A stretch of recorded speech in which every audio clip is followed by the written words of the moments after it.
Pobres irmãos em Cristo, paz do Senhor. É com imensa satisfação que, mais esta vez, estamos juntos aqui, eu e o pastor Eliseu, para mais um momento de escola bíblica dominical.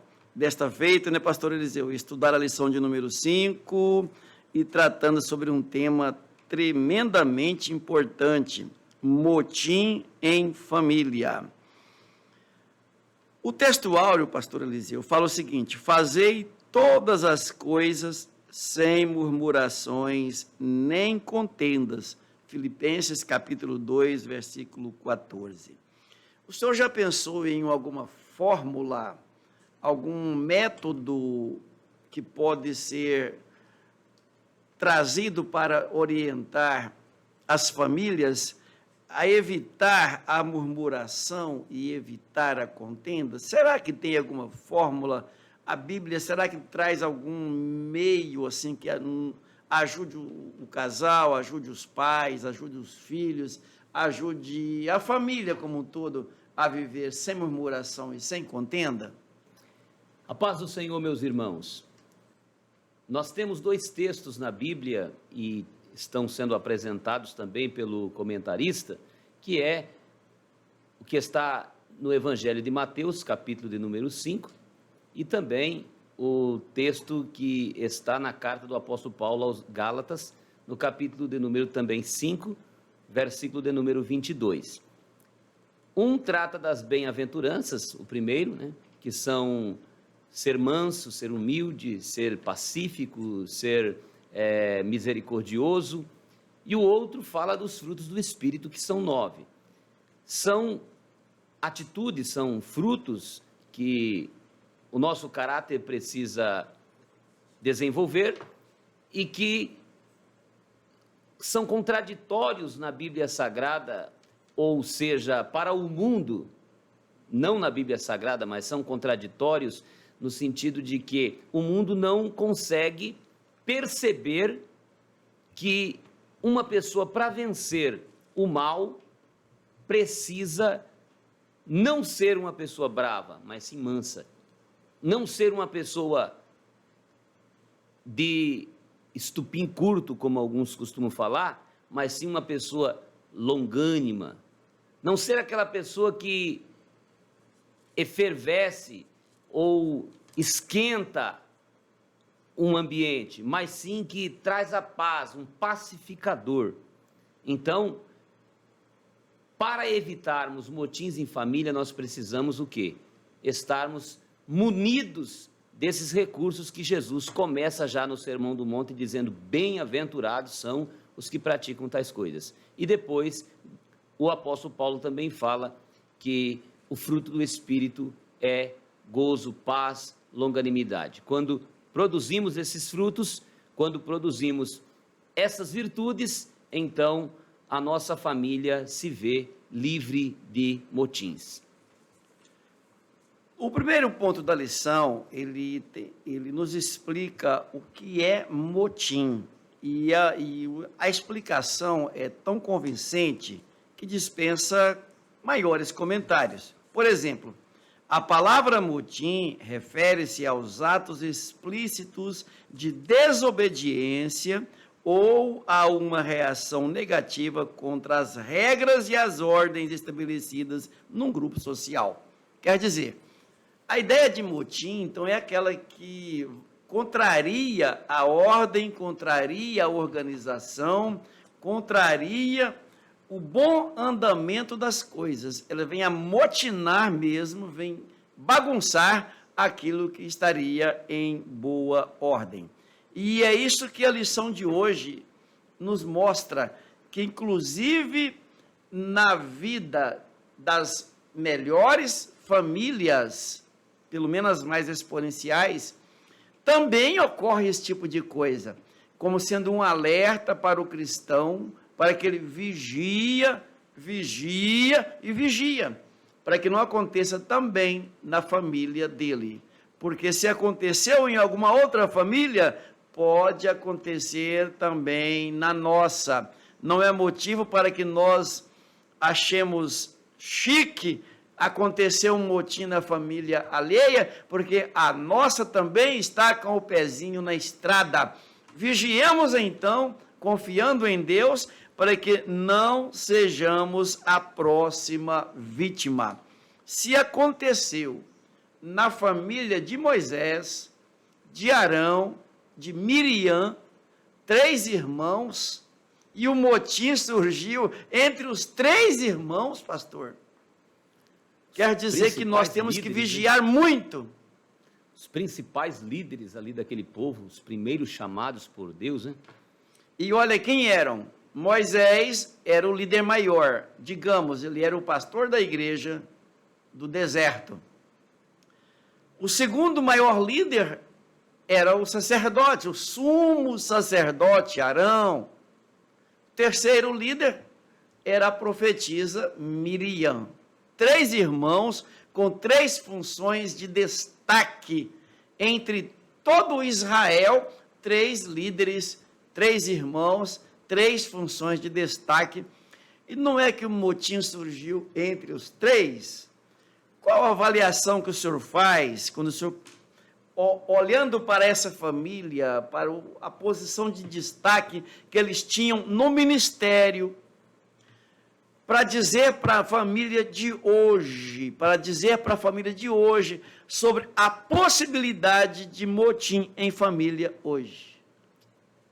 O motim, como o pastor acaba de dizer, é algo que acontece no seio familiar, na sociedade, na igreja ou em uma instituição, quando se tumultua.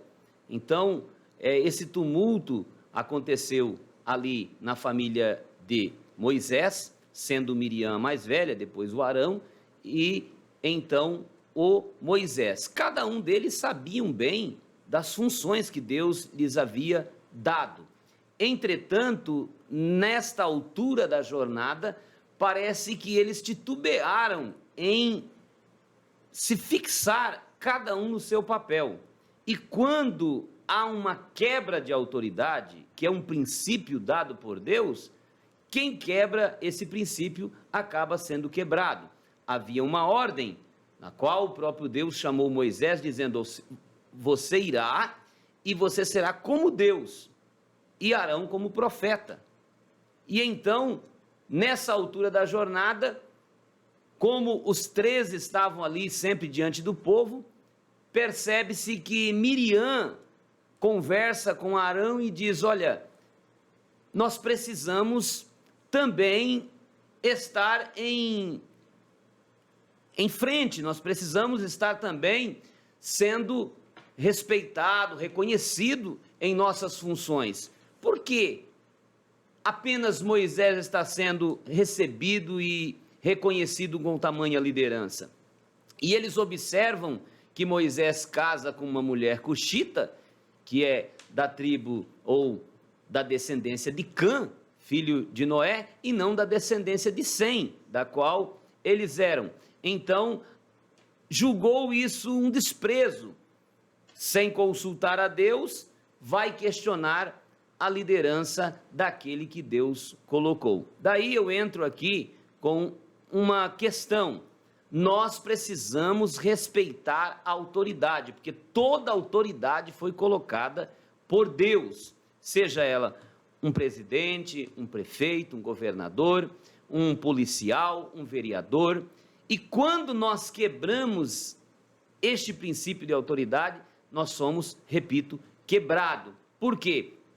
Há uma diferença entre a pessoa e a autoridade. De repente, a pessoa é corrupta, a pessoa é mentirosa, a pessoa tem N características ruins, defeituosas e até vistas de forma transparente que não condiz com a justiça. Entretanto, ela está exercendo uma função de autoridade, e a autoridade ela vem de Deus. Então, quando eu desrespeito aquela autoridade, pensando estar apenas contra a pessoa, eu acabo me levantando contra Deus. Daí é um momento bom para falarmos sobre o respeito que se deve, não falando mal de um presidente, Se você fala mal de presidente, pare com isso. Fala mal do governador, pare com isso. Fala mal do policial, pare com isso.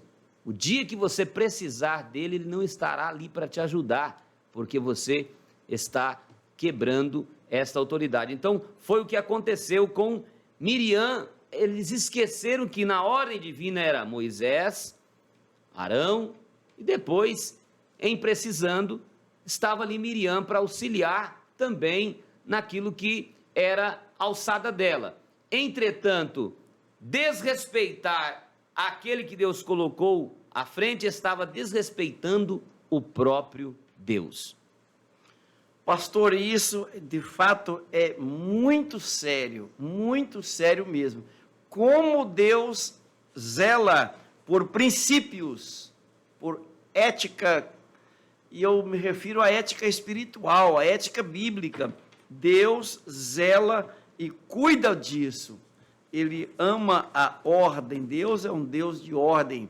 Não é à toa que Paulo fala: fazei tudo com decência e ordem. Devemos acreditar mais em Deus e confiar mais em Deus do que nas nossas próprias forças. E nós queremos fazer as coisas a nosso jeito. Tudo leva a crer que Miriam e Arão queriam dividir o reino, queria dividir a glória, queria dividir a autoridade com Moisés. Mas a autoridade Deus havia conferido a Moisés. O chamado era de Moisés. Deus falava com Moisés. Então, nós nunca podemos confundir as coisas. Amizade é uma coisa, a autoridade é outra. Não, eu sou amigo do pastor. Opa, pere um pouquinho. Não confunda a amizade com a autoridade. Não, eu sou irmão do pastor. Não confunda o parentesco com a autoridade. Não, eu sou a esposa do pastor, eu sou filho do pastor. Nunca confundir o parentesco com a autoridade, digamos, do pastor. Então é preciso que nós separemos bem. Deus fez questão de separar isso para Miriam, para Arão e para Moisés. Em que pese o incidente que deu essa separação não foi o mais louvável, contudo, a separação foi a forma como que Deus demonstrou que Ele é um Deus que zela pelo princípio da autoridade. Arão, você é irmão de Moisés, mas o cajado, a autoridade é dada a Moisés. Miriam, você é a irmã de Moisés, mas a autoridade foi dada a Moisés. Deus cuida disso. Deus zela disso. O Moisés, pastor, ele era mais novo. Será que não? O mais novo isso? Da família. Porque a Miriam até cuidou dele, olhou o cestinho lá no início, e o Arão ali 3 anos mais velho do que o Moisés. Então, ela sentia no direito de dar conselhos e de estar ali conversando. E essa conversa entre irmãos é muito boa.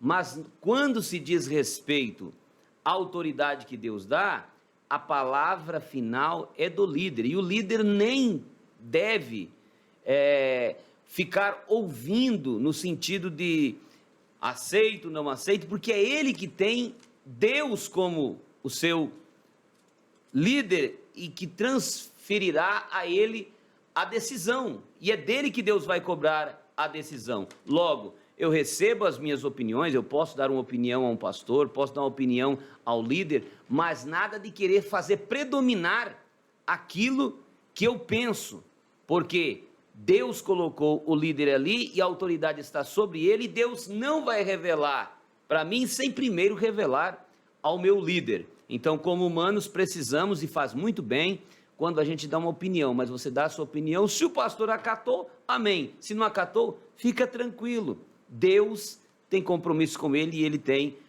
a responsabilidade diante de Deus. Agora, pastor, e esse negócio de muitas igrejinhas, hoje nós temos igreja para todo lado se abrindo, e em vários casos desses, são pessoas que estão meio descontentes com a liderança. Ele vai lá, vou abrir uma igrejinha, e alguém até chega a dizer assim, não, é muito melhor ter igreja do que bares, então é bom que quanto mais abre igreja, melhor. O que o senhor diz a respeito disso? Tudo depende de como tudo começou. Se o princípio que levou à abertura dessa igreja for uma rebelião, é uma revolta de um insubmisso que não quer obedecer à sua liderança, então, com certeza, todo esse fundamento está debaixo de questionamento, porque tudo nasceu por uma rebelião.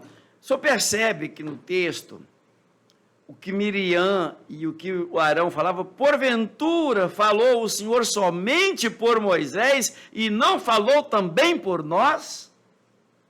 Eles queriam avocar também a autoridade. Porventura eu não sou também pastor? Não é por aí a questão. Se o princípio que levou a essa divisão, a essa separação de ministério, for a rebelião de alguém, se esse líder está em rebelião, isso não é bem visto aos olhos de Deus.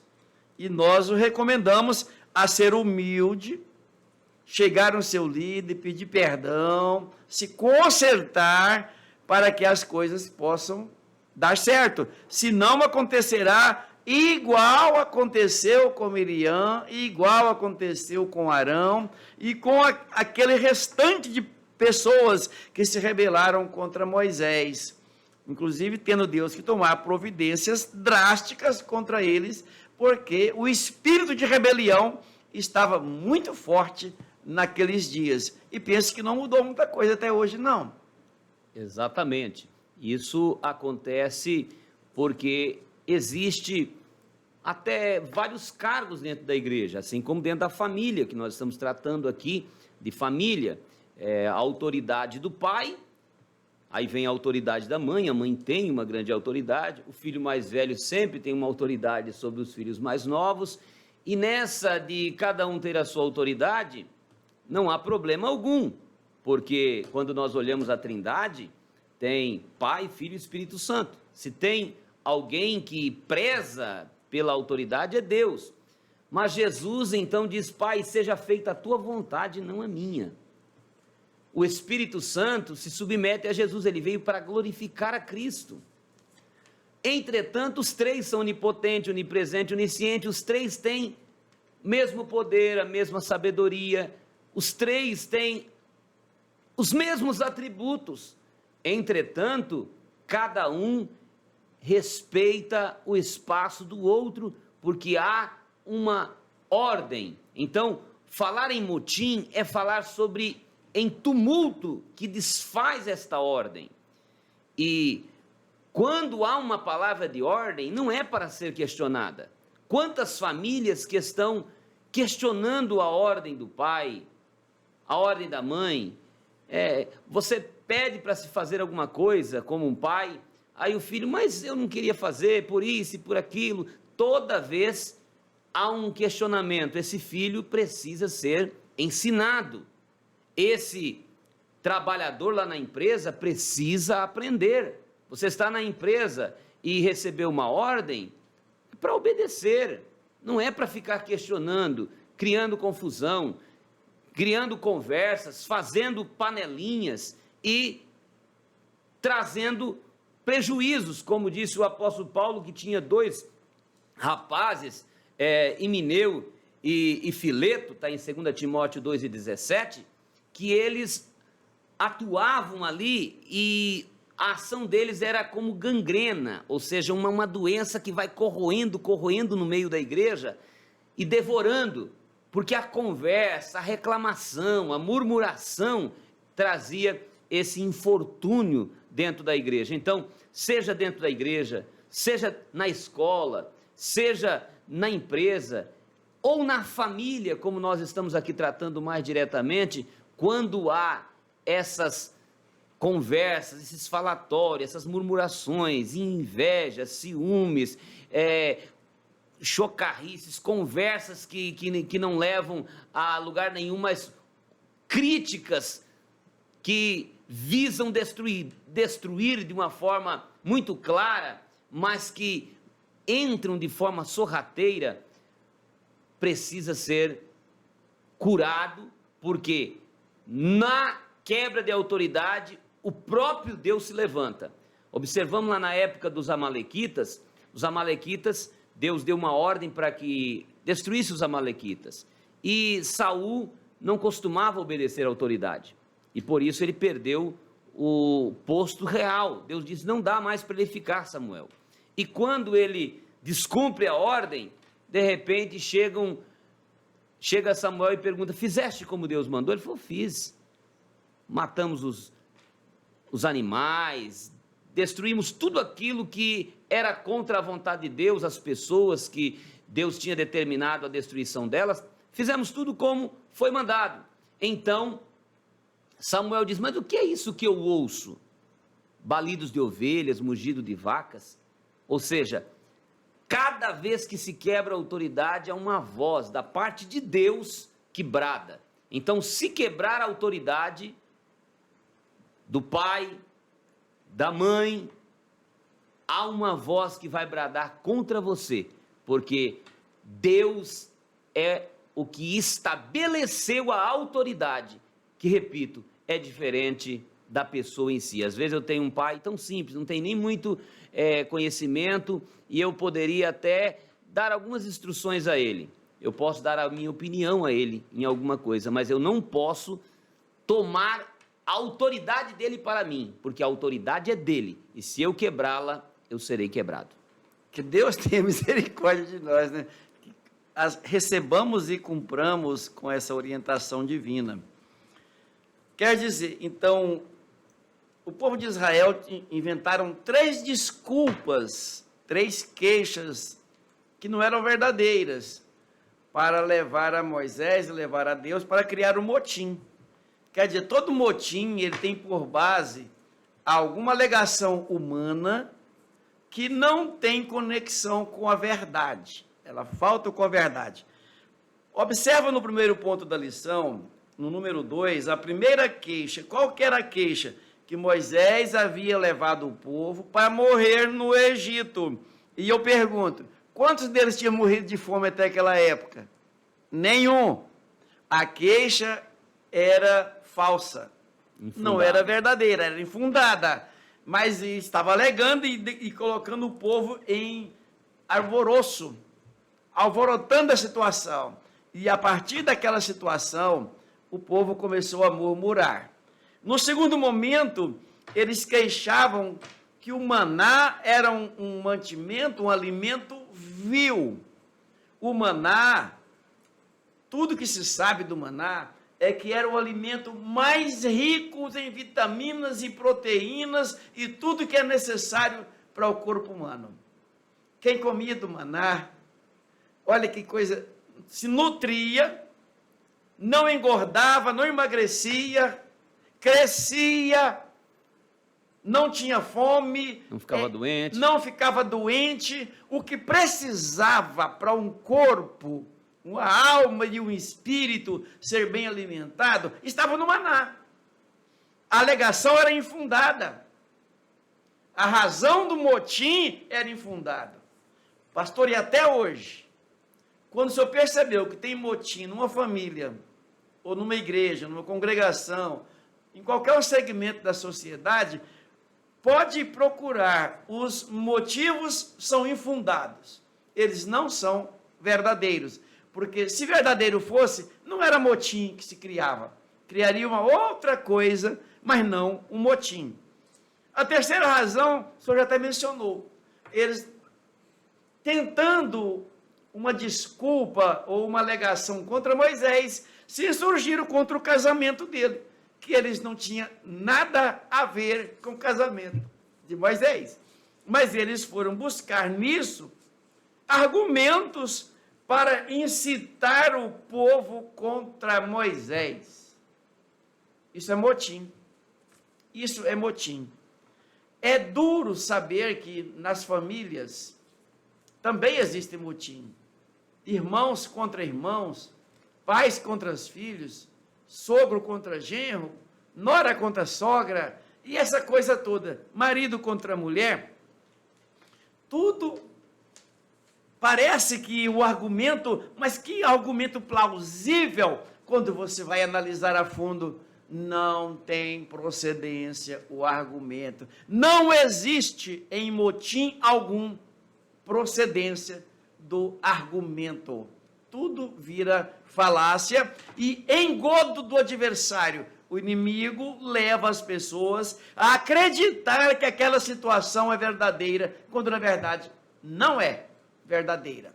Sem falar, né, pastor, que esses motins, eles insurgem a partir de ingratidão, né? Porque uma vez não tendo essa fundamentação, daí vem carregado de ingratidão, de falta de respeito, rebelião.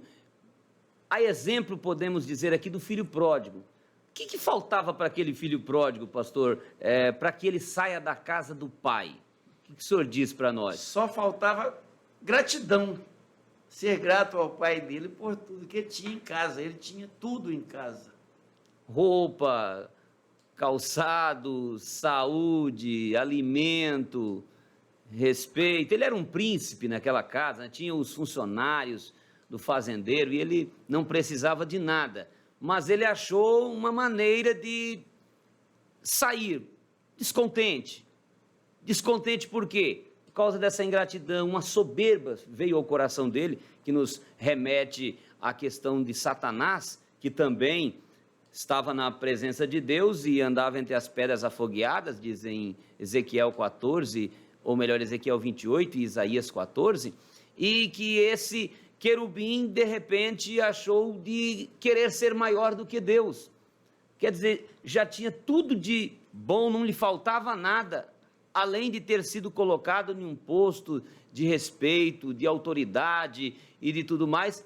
Entretanto, quer superar a Deus em poder, e aí há a queda dele. Então, o filho pródigo também, ali com aquela soberba, de repente vai embora, e o que vai acontecer com o soberbo? Vai passar fome, vai faltar pão, vai de repente faltar os amigos, e vai se encontrar perdido à margem da sorte. Por quê? Porque quando se quebra esse compromisso, essa responsabilidade, esse compromisso de estar debaixo da ordem do pai, porque quando ele sai ali da casa do pai, ele não quer ficar debaixo da autoridade. Ele diz aqui: eu estou preso, eu não posso fazer o que eu quero, eu não posso ir para onde eu quero. E então acontece o que aconteceu com ele, que nós conhecemos bem. Ainda bem que ele resolve se arrepender e voltar para a casa do pai. E quando volta para a casa do pai, então a autoridade é devolvida. Se alguém, porventura, cometeu esta falha, é tempo de a gente se humilhar e fazer o mesmo que fez o filho pródigo, né, pastor? Verdade verdadeira, verdade verdadeira. Jamais aquele filho poderia abandonar a casa de seu pai. Mas ainda bem que Deus deu uma oportunidade, deu uma segunda chance para ele. Ele reconheceu o seu erro, voltou humilde, pedindo perdão, e seu pai perdoou. Um exemplo típico de como Deus também nos perdoa. Nos perdoa. É verdade. Irmão, pastor Eliseu, o segundo ponto de nossa lição, o motivo da rebelião de Miriam e Moisés, nós vamos aprender aqui que o elemento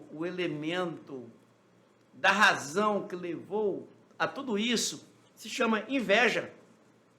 Inveja, um sentimento pernicioso que brota no coração humano e leva a pessoa a invejar a outra. Miriam viu o povo tudo vindo a Moisés, Deus tinha um contato muito direto com Moisés, as ordens que Moisés transmitia, e talvez o povo não tinha a mesma deferência em relação a ela, como era com Moisés. Chegava, batia continência, pedia a Moisés, e ela: mas por que isso não acontece comigo, né? O Arão também pensando a mesma coisa, mas nós temos que aprender a respeitar o princípio da autoridade. A quem que Deus chamou? a quem Deus comissionou. Fiquemos cada um na vocação que fomos chamados. Deus nos chamou para presidir, presida com cuidado, como Paulo orienta. Deus nos chamou para lecionar a escola dominical. Se contente em lecionar a escola dominical, mas faça isso debaixo do temor do Senhor, para que você não crie um motim. Exatamente isso, para que você não crie um motim. E é preciso também, né, pastor, que quem ensina, qual o cuidado que precisa de ter? Prudência. Quando eu estou ensinando, eu preciso viver aquilo que ensino.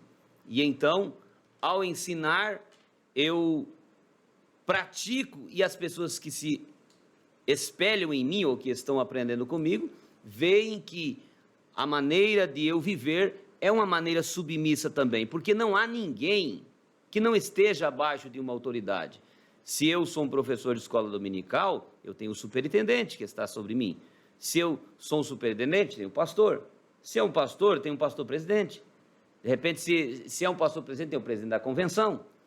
Se é o presidente da convenção, tem o presidente da convenção geral. E assim, existe... Então, eu preciso, ao mesmo tempo que eu ensino, eu preciso também praticar essa submissão.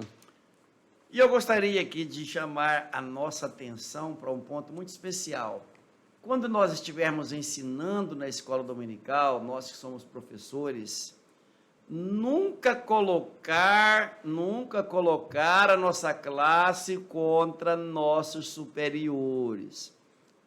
Que Deus guarde para que nunca exista professores que, fazendo uso desse privilégio que ele tem de lecionar a escola dominical, usar isso para colocar a classe contra o superintendente ou contra o dirigente. Faça isso com cuidado, ou seja, lecione com cuidado, para que você nunca coloque a classe contra o seu superintendente ou contra qualquer autoridade da igreja. E aos irmãos que pregam, aos irmãos que dão testemunho ao microfone, que falam lá na frente, para que a sua fala não seja um desabafo para colocar a igreja contra o seu obreiro. Você passa a ser um criador de motim e passa a estar julgado por essa palavra, como fora julgado Arão e Miriam, porque tentaram botar o povo contra Moisés. Deus interviu e a coisa então parou por ali, mas Miriam ficou leprosa e teve que passar 7 dias fora do arraial. Que Deus tenha misericórdia, que nem eu, nem você, nem nenhum de nós fiquemos leprosos por intervenção divina, como por castigo, por estar criando motim.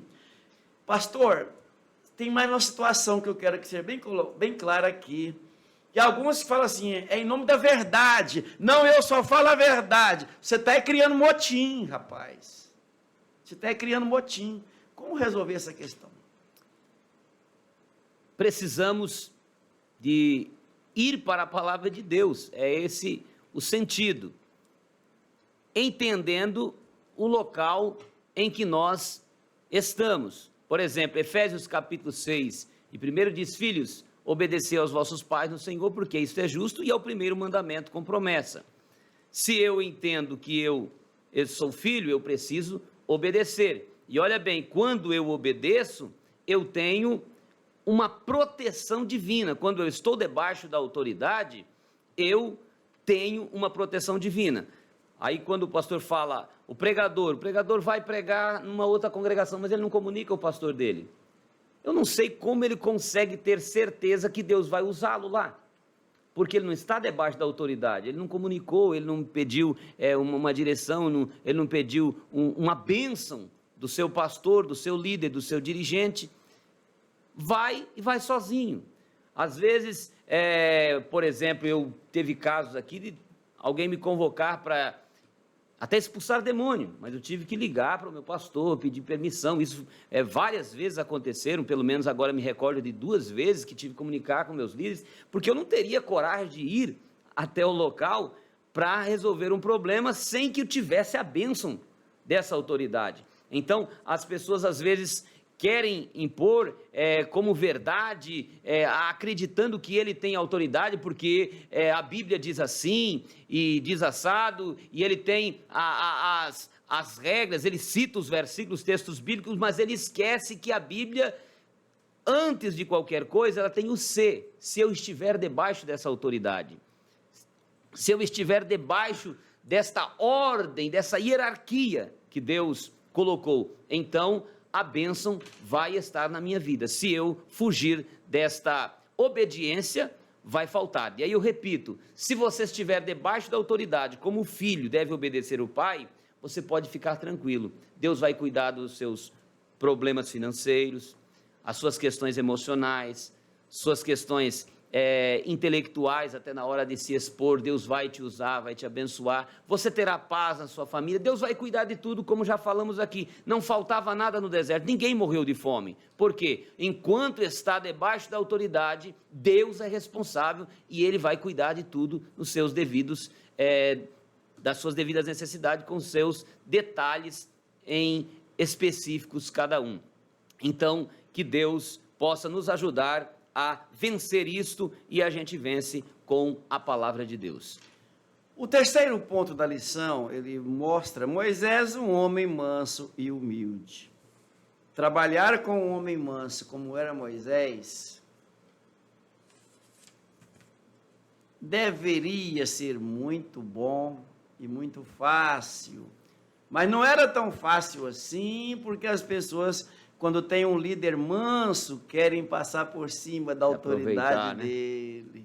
Esse é o perigo do líder manso, quando as pessoas querem atropelar a autoridade dele. Se ele é briguento, se ele bate, xinga e fala um monte de coisa por lá, todo mundo já fica com receio, mas quando ele é um líder manso, sensato, como era Moisés, até a irmã dele, até o irmão dele quis atropelá-lo. E se deram muito mal, porque Deus cuida, Deus zela. Aqui fala, pastor, que Moisés era um homem muito manso, mas mesmo sendo manso, ele tinha nos ombros dele a autoridade, a responsabilidade de liderança de todo o povo de Israel. Fala também que, por desrespeitar essa autoridade, seus dois irmãos, Arão e Miriam, foram penalizados, foram punidos por Deus, a título de rebelião. Será que essa história se repete? A seu ver, como essa situação ela se encaixa hoje? A Bíblia ficou registrada e na própria Bíblia há repetições constante de esse descuido, esses desrespeitos, e hoje nós continuamos a enfrentar esses problemas de querermos ultrapassar os limites. Deus coloca um limite e eu quero ultrapassar o limite. Então, vemos pessoas que não reconhecem que Deus confiou a ele um grupo na igreja, mas ele não deve construir aquele grupo como se fosse uma igrejinha. Eu tenho um projeto aqui com os jovens, agora vira uma igrejinha. Tem um projeto com as crianças, aí vira uma outra igrejinha. E ele acaba querendo exercer uma função que não é dele. Ele é apenas um subordinado e que a igreja é uma só, que não pode se dividir em pedaços, como lá na igreja de Coríntios havia uma divisão, uns diziam assim, eu sou de Paulo, outros diziam, eu sou de Pedro, outros diziam, eu sou de Apolo, e uns ainda querendo ser mais espertos diziam, eu sou de Cristo. Então, esse problema repetiu-se lá em Corinto e se repete hoje com pessoas que acabam acreditando que o pastor está ali muito devagar, de repente, ele não está vendo, não está enxergando aquela situação, e às vezes o pastor está ali há dias orando, e não quer expor determinadas situações, e a pessoa, e será que o pastor não vê? Será que ele não está enxergando que está acontecendo isso e aquilo? Deixa Deus trabalhar na vida do pastor. O pastor, ele tem a direção de Deus. Se Deus colocou ele ali, Deus fará cumprir o que diz na sua palavra. Nenhuma autoridade é dada, senão a dada por Deus. Então, se ele está ali naquela posição de autoridade, agora é a hora de ele exercer a autoridade e eu, como subordinado, de obedecer. Então, que Deus tenha misericórdia de nós e que nós possamos entender o peso da liderança. Às vezes a gente fala isso, pastor João César, porque não somos o pastor. A pessoa está lá tranquilo, vai ao culto na terça-feira, mas ele não tem que ensinar.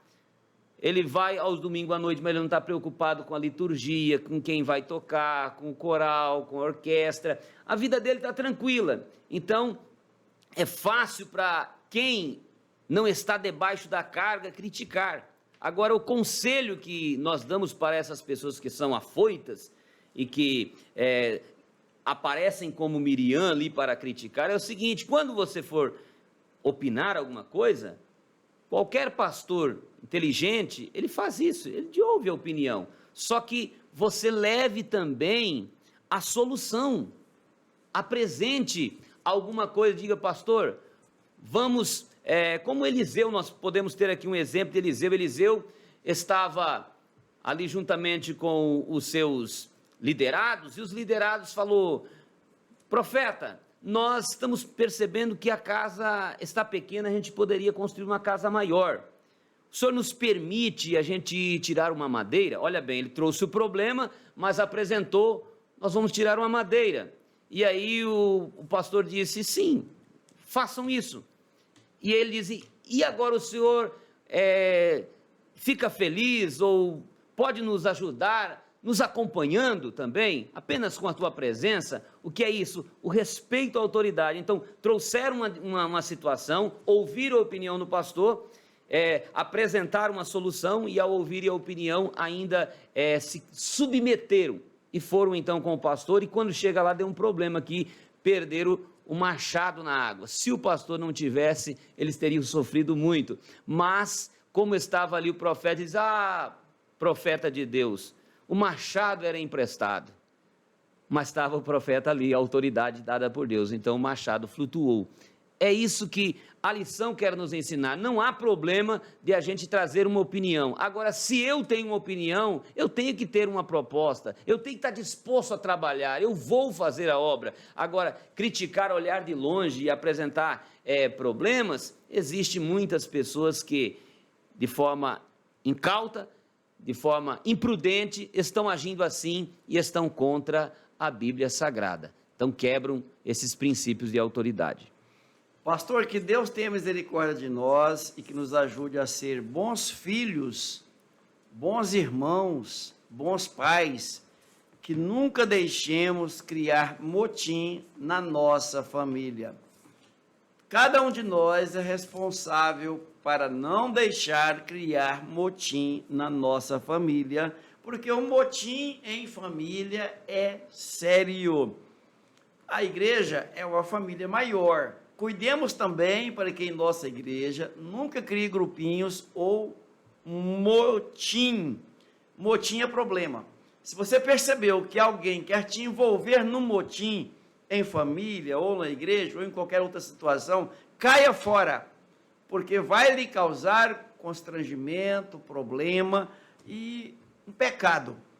Fiquemos com o texto áureo, fiquemos com as lições deste domingo, guardadas em nossos corações, para que nós não nos envolvamos nesse tipo de situação. O nosso tempo, pastor, está esgotado.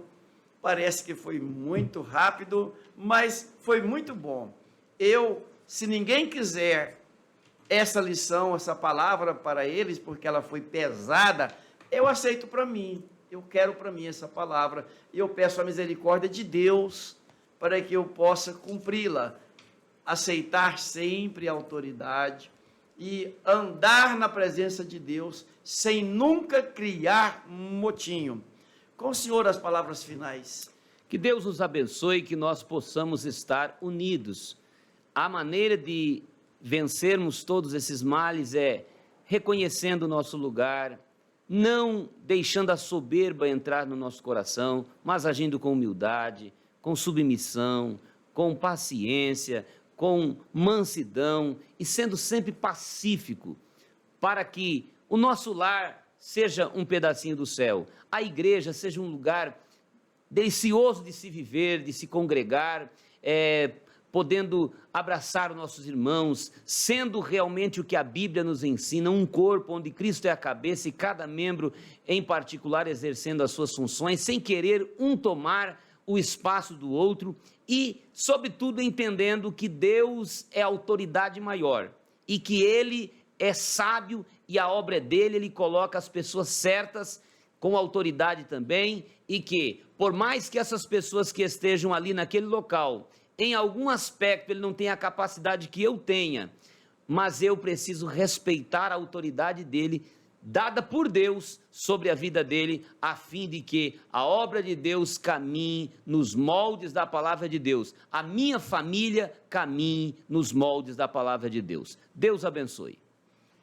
Queremos agradecer ao pastor Nelson Lutemberg, o presidente de nossa convenção, que nos franqueou os microfones dos estúdios da Cimadeiron para a produção desta aula e, na verdade, a iniciativa da própria convenção, da mesa diretora do Colégio de Presidentes, para que sirva isso como subsídio a todos os professores, superintendentes e também aos dirigentes de igrejas e de campos no estado de Rondônia ou fora dele. Muito obrigado aos pastores presidentes que estão nos apoiando, muito obrigado a todos aqueles que estão participando conosco, que Deus abençoe no nome de Jesus. Vamos orar, pastor?